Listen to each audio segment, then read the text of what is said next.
We want to welcome everyone back to the Mission 43 podcast. Brian Von Hergulis and Brian Madden here with our esteemed special guest, Mission 43 member extraordinaire, entrepreneur, veteran, and just awesome dude, Matty Bishop. So welcome, Matty. Thank you very much for having us here to join you at Iron Mule Coffee Company. Yeah, thank you very much for having me.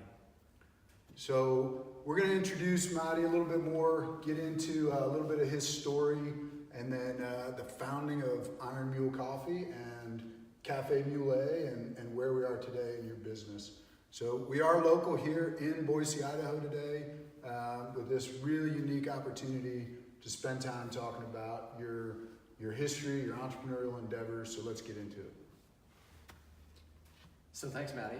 So you came from, you're not from Idaho. You were in the military prior to coming here, and we'd love to get a quick background on what you did in the military. Yeah, absolutely. So I grew up in northern Wyoming, Sheridan, Wyoming specifically. When I decided to leave home and look for a college, Naval Academy was about the only place I wanted to go. I went there, graduated in 2003, and accepted a Marine Corps commission. So coming out of there, I did 5 years as a combat engineer and moved back to the States following my wife, who was also a Marine officer. We'd done a little bit of time in Okinawa, great time by the way. But came back to the States, I went to business school, and coming out of business school, I decided to get a corporate job and wasn't really digging it all the time. And so I decided, you know what, National Guard looks pretty cool. Accepted an Army commission, tried out for SF, and did a few years in 20 Special Forces Group. And then my wife decided to get out of the Marine Corps and brought us to Idaho for PA school. I followed, and a coffee business kind of came about. Very cool. So you went from Navy to Marine Corps to the Army. So I guess would you say consistency and loyalty is kind of your thing with the military, or how would you describe? I still haven't decided, what service I like best, so I'm just trying to try out a bunch. Yeah, so Air Force next, or that's right. It's like coffee; you want to taste a lot of. You want to taste. Yeah, you got to build up your palate. So you got your MBA, and then you said you're in the corporate world, and you've moved on from that. What kind of made you decide to become an entrepreneur and do something outside of the business world like that? Yeah, so I was a consultant when I was in the corporate world, and one of the frustrations I had with that line of work is that you come into an organization, you try to solve their problems, and you make really good recommendations, or not, but hopefully I made great recommendations, but you never really have control over the final solution and whether or not it's implemented. And so being an entrepreneur is really rewarding because you see a lot of direct results for your input, and it's really multifaceted as well. And I felt like the military had a lot of aspects to it that were extremely multifaceted, especially being deployed when you're dealing with cultural barriers, and you're also dealing with the mission that you're trying to accomplish, and you have just a lot of things coming at you at once, and you have this environment that you have to read and tailor specialized solutions to. I feel like that is very applicable to being an entrepreneur. And so I wanted that, and I wanted that ability to say, okay, if I assess this environment, try to implement a solution, work really hard at it, at the end of the day, whether fail or succeed, it comes down in big part to what I put in. Yeah, and I think, we've known you for a few years. We love seeing that risk that you take, through the business, and that just emphasizes what you just said. So how did you start a coffee company, and then tell us about Richard the Mule? Yeah, so they're kind of one and the same. I accidentally started a coffee company. So in 2015, I was designing gear for endurance runners, and pretty much it actually started in a basement, and then a spare room. I evolved to a spare room, but I didn't get much further out of the business than a spare room. And along with that, I was starting to organize these outdoor races. And one of the ideas that I had was I was going to do a series of runs in the mountains where the venues rotated, and I needed a pack mule to support that. And I thought, well, you know what, if I'm gonna get this pack mule to support this event series, I'd also had this wild idea a few years before that of doing a pack mule supported trailside coffee service. And I was working through some different bureaucratic challenges with public landowners and trying to get my event series off the ground. And I found kind of a loophole to start the trailside coffee service before I started anything else. And so I went for it. And as it turned out, all the people that I was working with in the pack business, they kind of ghosted me and it dissolved. And the event series that I was trying to permit, I was getting so much resistance that I couldn't get a scale to make it viable business. But people really latched on and loved this community feel of these trailside coffee services. And I kind of became addicted to going up and serving coffee to people and just seeing this gathering. I have this belief in social drinks. When I was deployed in Iraq, you go in someone's home, the first thing you're offered is black tea. And everyone sits around and drinks this highly sweetened black tea, and it's just a lubricant for engaging with other people on a personal level. I know when I did some work in South America, it was yerba mate. You'd get up in the mornings and you'd see people with a big jug of hot water passing a single mate cup from person to person to person. And we don't quite have that in the US, at least with a non-alcoholic beverage. And I wanted to build a little bit something like that, and coffee's a natural, go-to if you're gonna select a beverage here for it. And I just thought that this venue up on the trails where you could have, beautiful scenery, people from disparate elements of the community, and a beverage that all kind of brought them together would be something really cool. Through a mule. Through a mule. Yeah. That's right. It makes total sense Yeah, now, right? Yeah. So let's talk about some of the iterations of Cafe Newlay and then go into where we are today. Absolutely. So Cafe Newlay started where I was fronting all the expense to go up and do these trailside coffee services. And I said that I found a loophole to kind of be able to do it, and that made me have to do it for free. So, I could serve for free and I could limit my participation and avoid some permitting.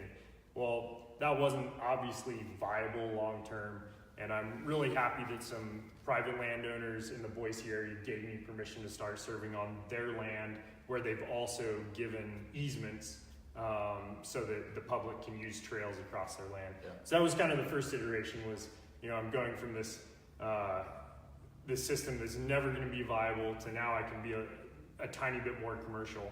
But once I started serving on the private land, I realized that the community element was really special. And part of what built that was that I started out not charging. So I chose just to still not charge, but accept tips and donations. And so that was the first iteration where I had a little bit of money coming in to compensate in tips and donations. And then I said, this still isn't going to pay the bills. I'm spending so much time managing the logistics of this that I need to do something else. So I searched for a lot of roasters in the Boise area, and I started private labeling their coffees under my brand. So I had 5 different roasters I was working with, and I'd try to pick the varieties of coffee they roasted that I liked the best and sell them as Cafe Newlay. And about 5 or 6 months into the business, people started asking me for cold brew coffee in the foothills, and that was really the big leap.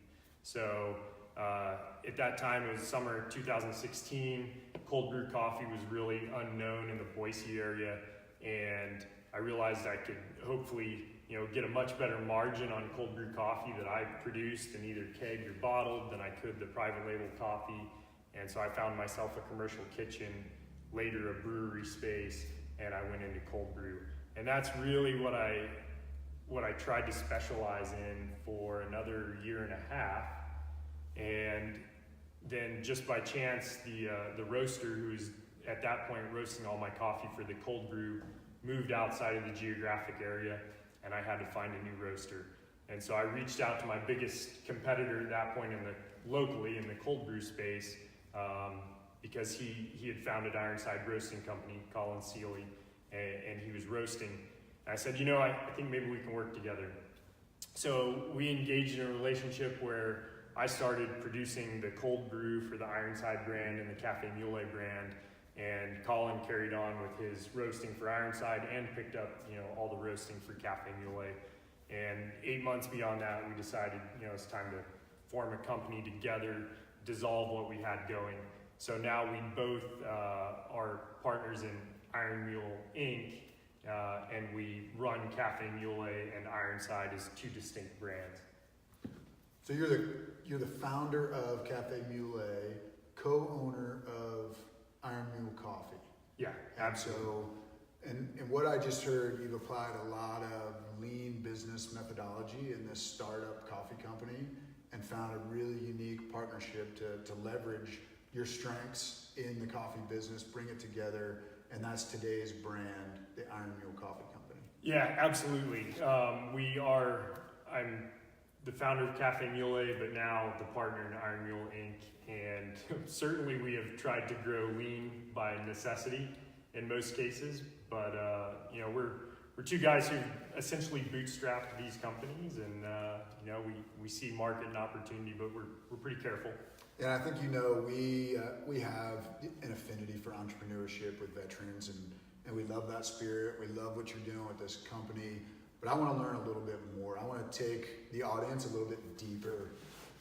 Let's talk about revenue streams of this business. What are your current revenue streams with Iron Mule Coffee? Yeah, so we have a number of them. Our primary focus is wholesale whole bean coffees, and we focus a lot on restaurant and cafe accounts, and we have a handful of those in the Treasure Valley here in the Boise area. We additionally sell under our own brands, so packaged coffees that you can find in grocery, and we're in the Boise co-ops here locally. We're in a couple of the Albertson stores locally, and a few other small format grocers. So those are two channels where we sell whole bean coffees. Additionally, we have keg cold brew, and we've experimented to a great degree with bottled cold brew and packaged cold brew in the past. And then our last stream really is subscriptions. So we have an online subscription option as well. So in coffee, there's there's a lot of different formats that you can seek out coffee and receive coffee, and there's the retail side of it as well. We retail at the Boise Farmers Market and the Capital City Market here in Boise throughout the summers, and we love that. But we do that more just to have a good touch with our customer and interact with people. For us, our focus is wholesale whole bean coffee. And there's no shortage of coffee companies here in the Treasure Valley. So what's the differentiator? What makes Iron Mule Coffee really unique? Yeah, so I think we have an interesting team here. So I mentioned my partner, Colin Seeley, who founded Ironside Roasting Company. He has a master's in food science. He's a very detail-oriented, technical food guy, and it's awesome that he's also our head roaster. And so we really focus on bringing in unique coffees. So, there's a bag here from Atlas, which is a great importer of coffee, and they provide probably 90% of the roasters in the Pacific Northwest. They provide coffee almost wholly for them. They're a big operation, a good operation, but we try to seek out a lot of smaller importers and pull coffees from them that are going to be really unique that other people aren't getting. So we're constantly bringing in new coffees to sample them. And then when we roast, it's really on Colin's success and what he's built up in his skill set as a roaster. We try to pull out, if we're roasting a Costa Rican coffee that was processed with a wet process, there's various processes once the coffee leaves the farm before it actually gets here. We want that coffee to taste like a wet processed Costa Rican coffee, maybe from a specific region. So we want to pull out the flavors that come from that process that it had as a green coffee. I think that differentiates us a little bit. I think we're also differentiated in this area in that we're doing that and we're wholesaling. So there are a few other operations that are doing that, but only primarily for their one or two retail shops. And we're really interested in providing that sort of coffee on a broader scale, and is something that you can go buy at grocery. What's the growth plan? What's the scaling this business plan? Yeah, we seek primarily to grow through restaurant and cafe accounts. Okay. And this coffee right now is available in the Treasure Valley here in the Boise area? Yeah, absolutely. So we have some really great restaurant partners. Downtown YMCA Coffee Bar uses our coffee. Oliver's downtown uses our coffee. There's come up with the Guru Donuts, another venue for us, Revitalized Juice Bars. I always blank on the list. I'm sorry. Well, we can have your website helps with that, Yeah, right? we have a website's- website, but Yeah, it's got a pretty comprehensive yeah. list of places where Exactly. people can get Iron Mule coffee. So do you have a plan to expand outside of the Treasure Valley in the future? Yeah, so we have a plan to grow our internet sales and our subscriptions so that we can reach outside of the valley. But there's interesting logistical hurdles in growing through our cafe and our restaurant accounts outside of the valley, and we're working on that. But it's going to be a little bit of a slower growth. But if Mission 43 members want your coffee, they can go to the website, sign up for a subscription, either personally or a business subscription. Absolutely. And they can get your variety of coffees. They can. And I didn't mention we do a number of office customers as well that are on our subscription. So it's a good channel for us when people sign up for those subscriptions for their office. And you must get asked a lot if you're going to continue your trailside service.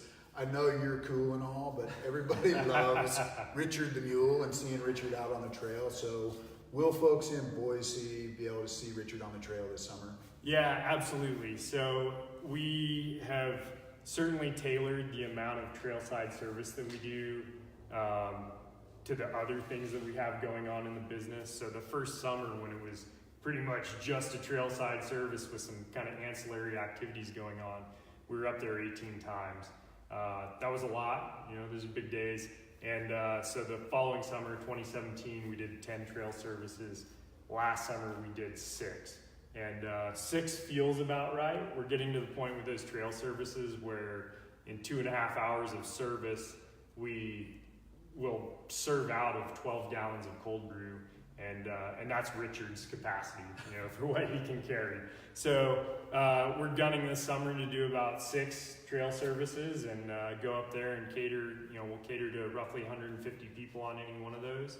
And we'll keep that going because it really is something that we believe in the community element up there. Sounds like you need more mules and not blame Richard for not carrying his load. So we deal with a lot of entrepreneurs, and what has been the biggest lesson you've learned through this experience that you wish you knew from day one? Interesting. Yeah, I think from day one, I assumed I would be at a place 3 years in to where I wouldn't still feel that constant desire to always be doing something in the business. And the business really is all consuming. I mean, from day one, I've had to learn, and I'm still learning how to kind of moderate. I think I had this picture in my mind of like, I'm gonna start this business and it's gonna be a year and a half of grind, and then I'm gonna be able to kind of, wheel back a little bit. And we've grown some. We have a really great employee, also a Navy veteran, Zach. Yep. And Zach came to us as a really valuable member. He was 3.5 years in the import-export business with coffee. He's a certified green coffee grader, which is a great certification for what we do, bringing in unique coffees and testing them constantly. And he's taken he's taken a lot of load off of us, but there's still more that we need to grow and want to grow. And so I don't feel that my individual workload has lessened. Some of that's maybe by choice, some of that's by necessity. But I think that was a personal misconception that I had, was that I was going to build a little bit and then be able to, take a more relaxed approach. And I think a business of this type, of this scale, it's going to be a while yet, and that's okay. Yeah, you have to be open to iteration and to pivot, you know, to make this a success. And you've continuously done that. And today with growth and what we're seeing, you're knocking it out of the park. So Yeah, thank you. yeah, we want to thank you, thank the team for opening up Iron Mule Coffee's roasting facility here in Boise to Mission 43 and our members in this podcast format. Thank you guys so much. We look forward to seeing you out on the trail and enjoying a cup of coffee. And I think now we're going to get some expert instruction on how to do a correct pour over. Is that right? Well, I think there's a lot of different tastes in coffee and a lot of different methods, but I'll show you my method in pour over and what we like to do. Yeah, So, great. Absolutely. Great. It's a special bonus feature. We'll continue this conversation and appreciate you being on. Yeah, thank you, Brian. Thank you, Brian. Yeah, until our next time with you guys, get out, lead, learn, and inspire in your community.